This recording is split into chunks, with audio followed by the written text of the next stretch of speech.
ಅಷ್ಟೇ ಅಲ್ಲ, ನಮ್ಮ ಸರ್ಕಾರ ಒಂದು ಹೆಜ್ಜೆ ಮುಂದೆ ಹೋಗಿ ಒಲಿಂಪಿಕ್ಸ್ ನಲ್ಲಿ ಪದಕ ಗೆದ್ರೆ 6 ಕೋಟಿ, ಬೆಳ್ಳಿ ಗೆದ್ರೆ 4 ಕೋಟಿ, ಮತ್ತೆ ಕಂಚು ಗೆದ್ರೆ 3 ಕೋಟಿ. ನೀವೆಲ್ಲರೂ ಕೂಡ ಒಲಿಂಪಿಕ್ ಅನ್ನ ಗುರಿ ಇಟ್ಕೊಂಡು ನಿಮ್ಮನ್ನೆಲ್ಲ ನೋಡಿದಾಗ ಅನ್ಸುತ್ತೆ ನಮ್ಮ ರಾಜ್ಯಕ್ಕೆ ಒಳ್ಳೆ ಭವಿಷ್ಯ ಇದೆ ಅಂತಕ್ಕಂಥ ಮಾತುಗಳನ್ನ ಹೇಳಲಿಕ್ಕೆ ಬಯಸ್ತಾ ಇದ್ದೇನೆ. ಅಷ್ಟೇ ಅಲ್ಲ, ನಮ್ಮ ಸರ್ಕಾರ ಒಂದು ಹೆಜ್ಜೆ ಮುಂದೆ ಹೋಗಿ ಒಲಿಂಪಿಕ್ಸ್ ನಲ್ಲಿ ಪದಕ ಗೆದ್ರೆ 6 ಕೋಟಿ,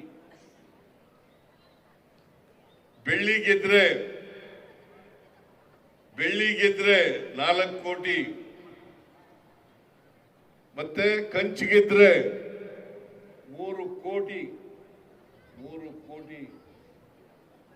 ನೀವೆಲ್ಲರೂ ಕೂಡ ಒಲಿಂಪಿಕ್ ಅನ್ನ ಗುರಿ ಇಟ್ಕೊಂಡು ನಿಮ್ಮನ್ನೆಲ್ಲ ನೋಡಿದಾಗ ಅನ್ಸುತ್ತೆ ನಮ್ಮ ರಾಜ್ಯಕ್ಕೆ ಒಳ್ಳೆ ಭವಿಷ್ಯ ಇದೆ ಅಂತಕ್ಕಂಥ ಮಾತುಗಳನ್ನ ಹೇಳಲಿಕ್ಕೆ ಬಯಸ್ತಾ ಇದ್ದೇನೆ.